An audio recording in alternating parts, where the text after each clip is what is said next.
Hello and welcome to the ASB Investment Podcast, the show that keeps you up to date on the markets and helps you make smart choices with your investments.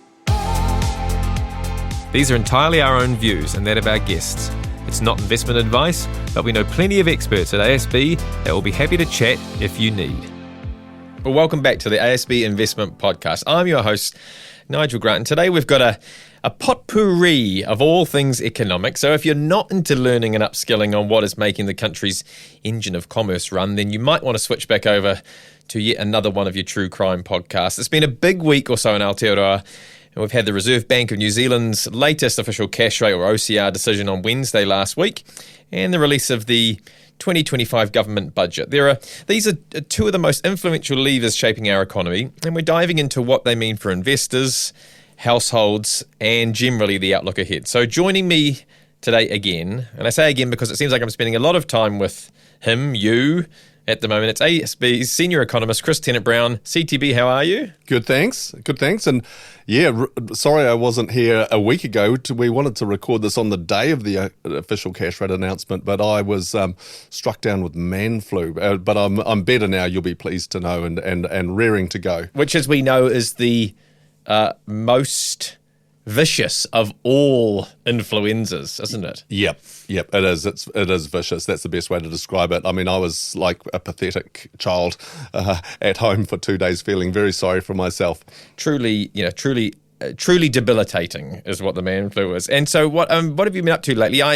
We hung out in Queenstown a couple of weeks ago as well, and we caught up on a range of things. But you mentioned also you'd taken you were I guess a chaperone or a pilot to a very happy elder gentleman recently. Yeah, that's right. Yeah, I was telling you about that down in Queenstown. I've been renovating the house, I'd like to say, but the truth is I've been paying a lovely builder called Simon to renovate the house. Sure. And all I do is come up with ideas and then he interprets them and does this wonderful building.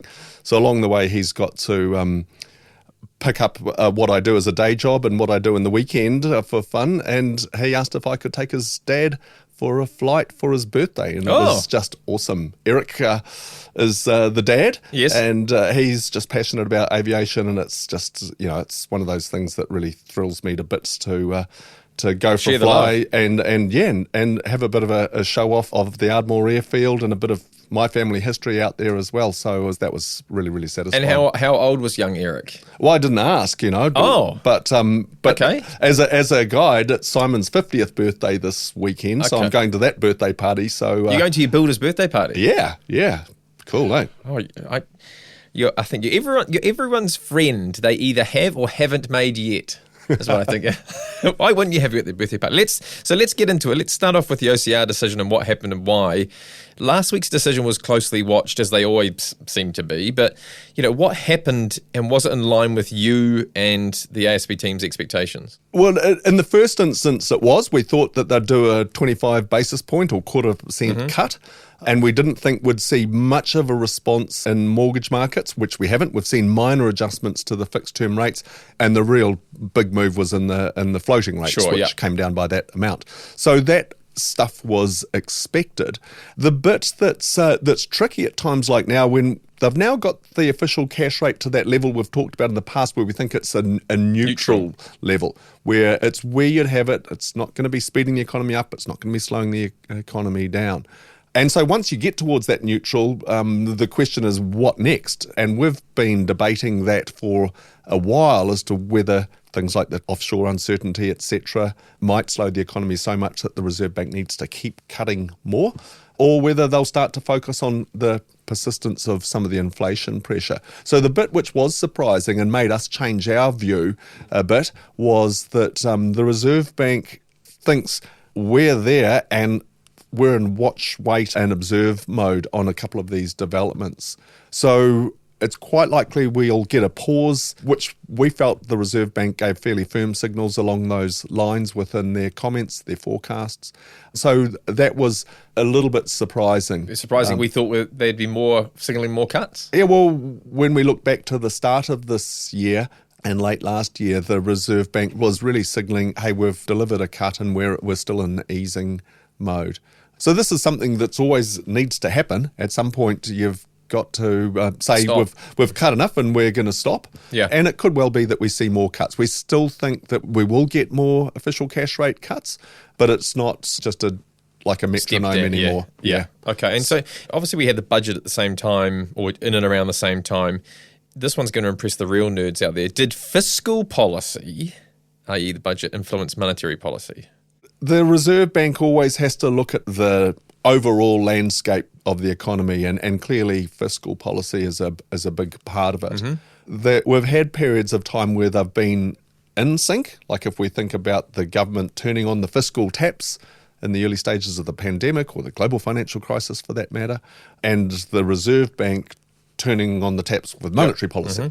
But when we had this big bout with inflation, they seemed at odds with each other, with the government running a large deficit and pouring money into the economy while the Reserve Bank was trying to cool it with higher interest rates. So from the Reserve Bank's perspective, when they look at something like the budget, that's how they're thinking about it. What's this meaning for the overall inflation pulse in the economy? And so I think in that sense, the Reserve Bank would have been comfortable with what the government did, and there's no real surprises in there that would change their direction. So they're more in sync. Yeah, and it's really the inflation outlook and the global uncertainties at the moment that are the question marks, rather than what the government's up to, which I think has been fairly predictable and well telegraphed. Okay, and to the budget itself, you've had time to, or a bit more time to digest it all. I'm sure you were, wading through it still when you had the man flu, which, as we know, is the worst of all afflictions. What stood out to you, I guess, stepping back and thinking about budget 25 now? The thing which stood out for me is this whole idea of what the government's trying to do to eventually return to surplus.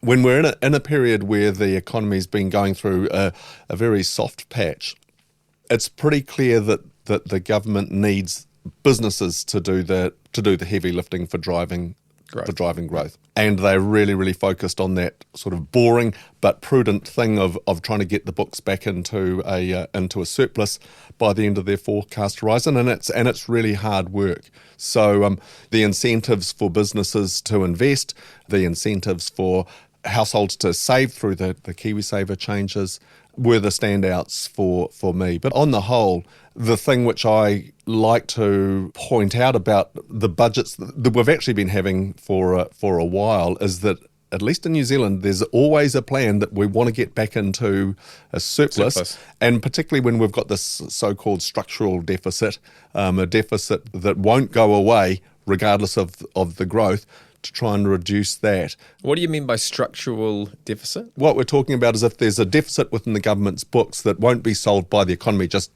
growing faster. Yeah. That's a feature of many economies around the world at the moment. Both the Labour government and the national government shared that desire, the current government, to get back into a surplus, and I think that's a credible plan. That's a good thing when we look at countries like America that have just got deficits forecast forever. Yes. And big deficits. I always end up saying it's prudent, but a bit boring compared to a lolly scramble. But it's the right thing to be doing. And one final thing on here, I guess, is looking under the hood again, to that budget. Was there anything less obvious for investors or households that you spotted that kind of didn't get picked up by media or that isn't getting talked about enough? If we focus in on KiwiSaver, I think the bit that I wish we talked about more, we've lifted the rates, which I think is a good thing. We'll eventually have 4% employer contribution and a 4% employee contribution. For many people, that's still not enough. Yes. I'd love to see more chat about, what are the sorts of rates that people should save at? And of course, it's different for everyone. But if we look across the Tasman, their rates have been higher. 10 or 12? And the goal is to get them well north of 10%, whereas we're still moving up. We've really only reset to the level that KiwiSaver was designed for in the first instance, was this 4 and 4. We're a long way into it now, but that's the bit that I wish there was a bit more chat about is how much should we save? And it's a tricky question to answer. And so you would have liked to have seen potentially the government signal that this is what we're doing now, but then we're intending to do the following things over the next 5-10 years? I think it's always a tricky debate as to whether it should sit with the government. I mean, it's the rules in Aussie that you save it at higher rates, or whether it's up to the broader financial community to be part of that process. But that's the bit that I think's missing in the debate here. The other thing that clearly the government contribution was reduced.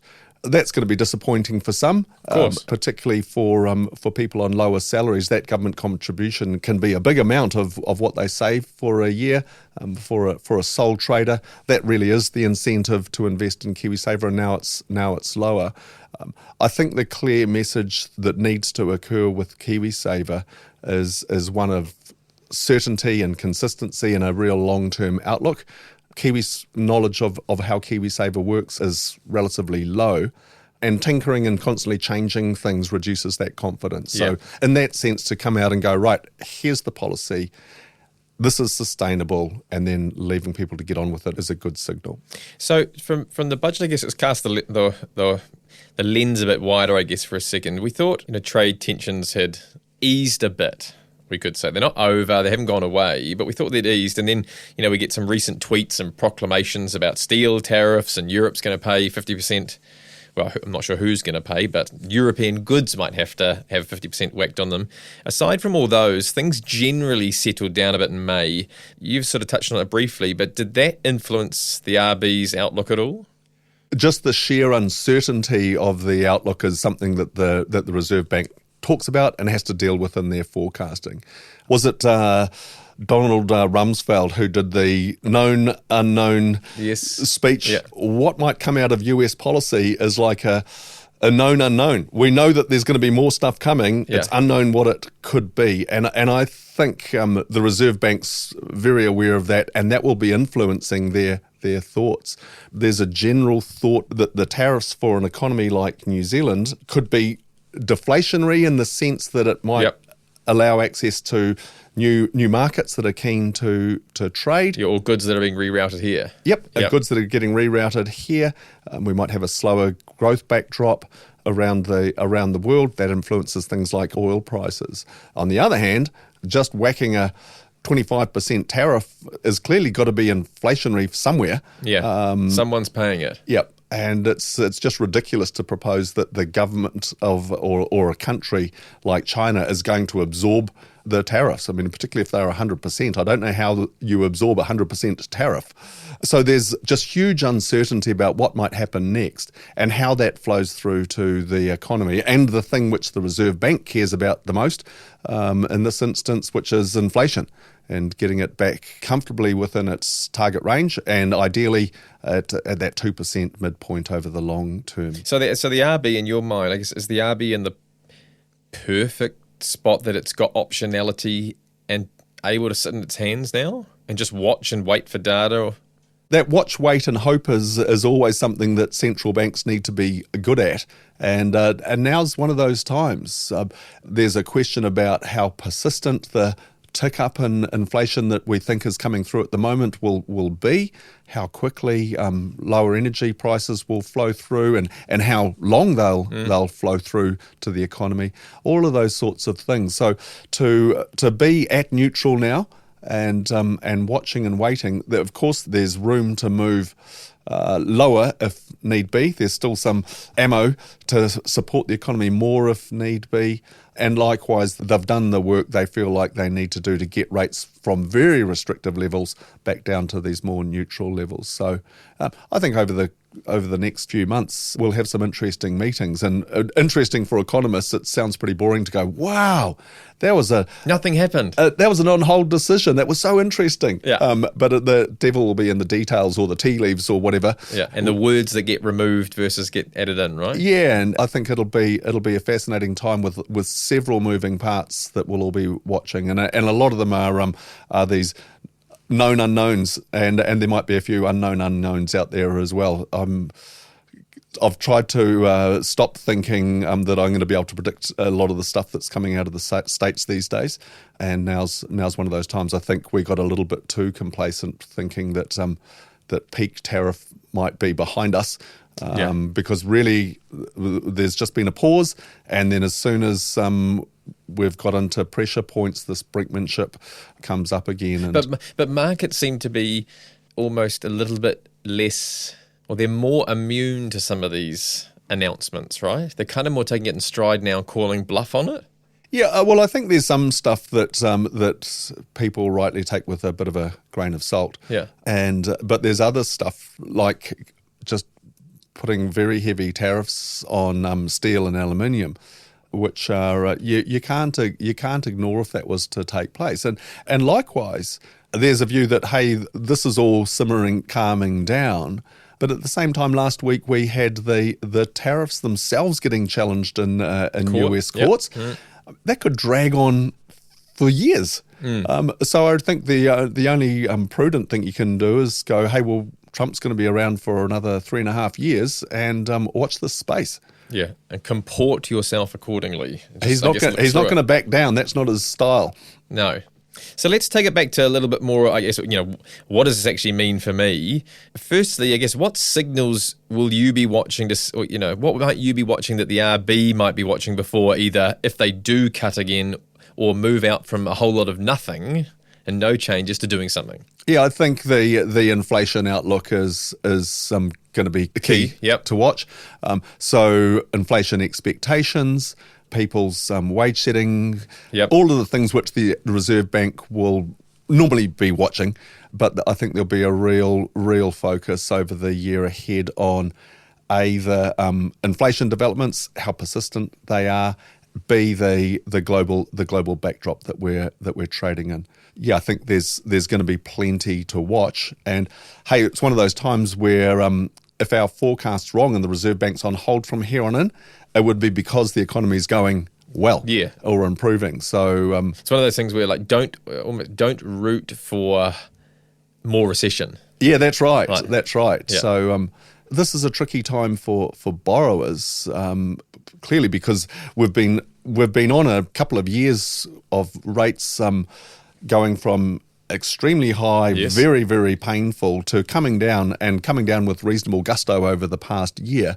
And now people are going, well, what should I do? Are we there yet? Yeah. And as long as economists are talking about more official cash rate cuts, rightly or wrongly, people will think, oh, well, I'll just wait.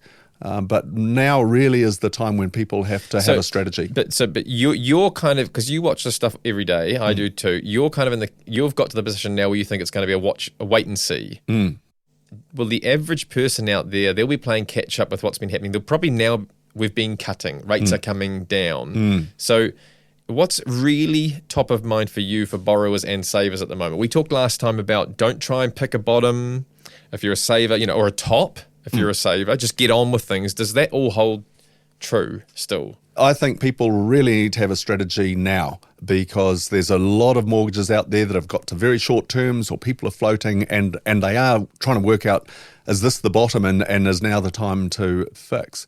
It's an expensive market in New Zealand to be on the sidelines like that. Our 6-month mortgage, our floating mortgages are much more expensive than the 12, 18, 24 months. In fact, the floating's more expensive than all the fixed terms. So people really need to think, what am I waiting for? At least have a number in mind and talk to your banker or your broker to see if that's realistic. I mean, I'm still getting people saying, are we going to get down to $2.99 again? That's not going to happen, and like you said earlier on, unless we have something really bad go wrong in the economy.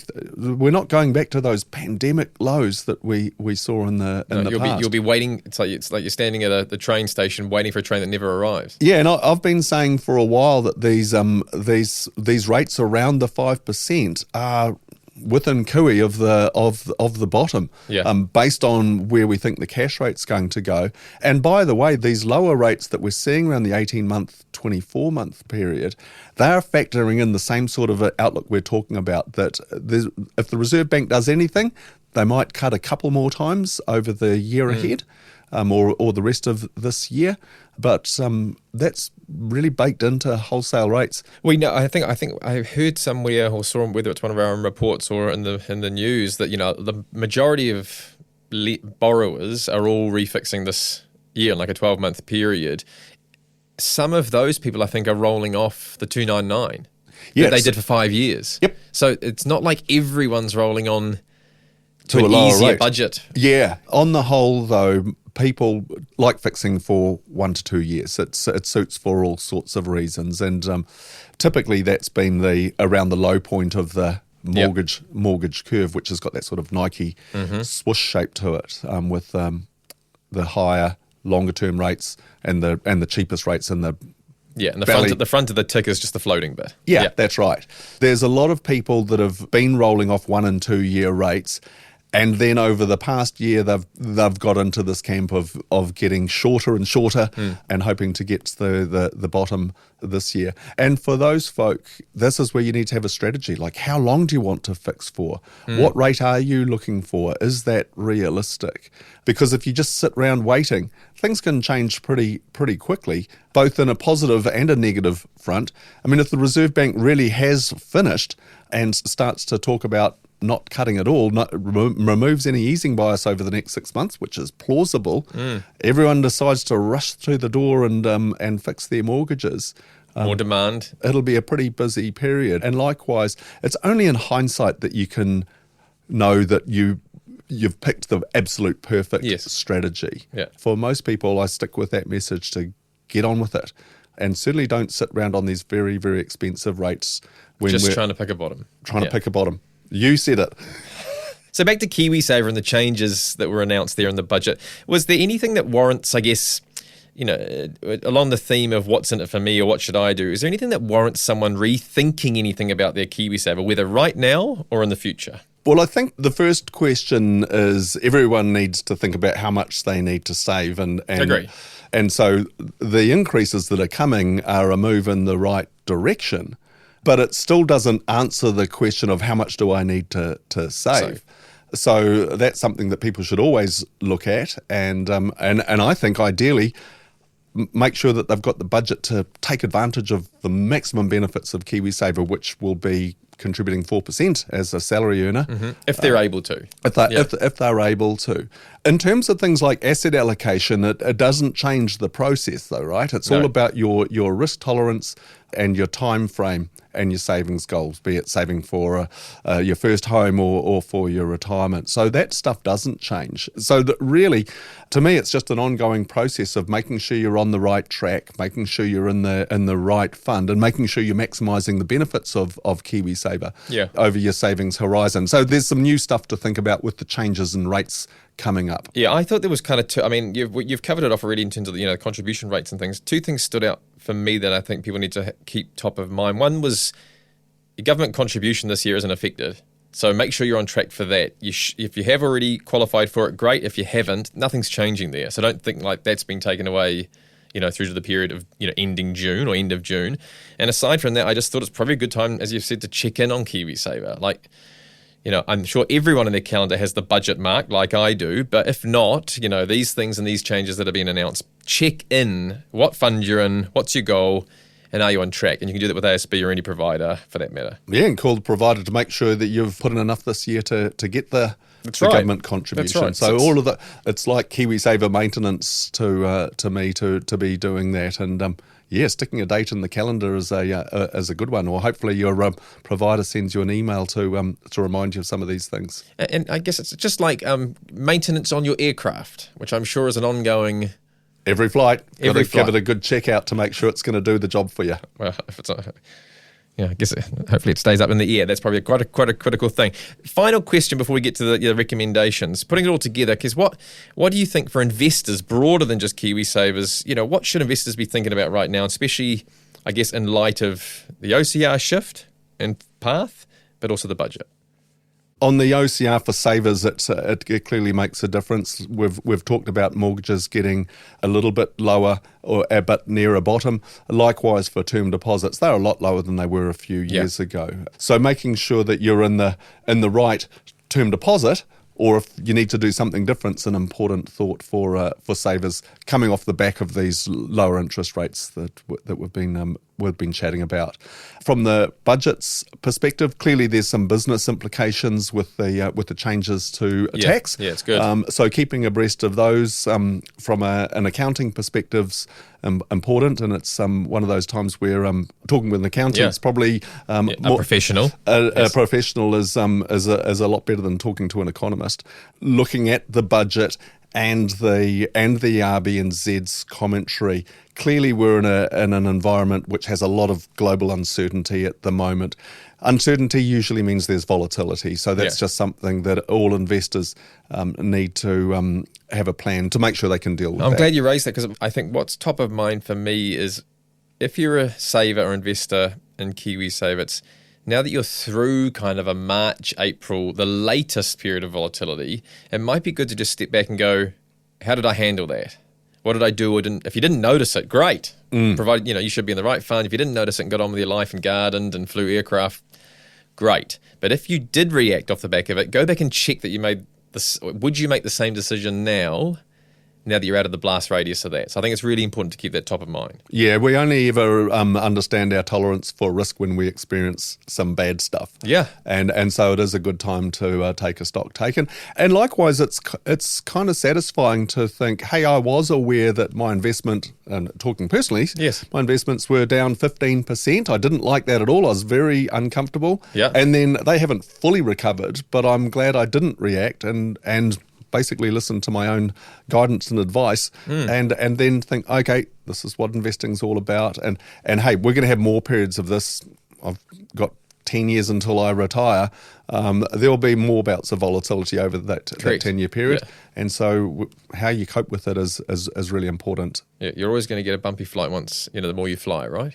That's it. I'm just going to try and keep doing these aircraft analogies. And so to our final question, CTB, as I always do, what's something you're reading, watching or listening to that you could share or recommend with our listeners? I knew you'd ask this. And last time I said Lego, Sinai's gone to Japan for a week's holiday, so I've got another Lego model to make. Oh, okay. But I'm also reading a book called Night After Night, which is about Kiwi pilots in Bomber Command. Oh, in World War II. In World War II, okay. Yep. And may I ask what the Lego set is, or is it rather embarrassing to? Oh no, I've made a couple of racing cars now, so I've moved on to I'm making a Land Rover.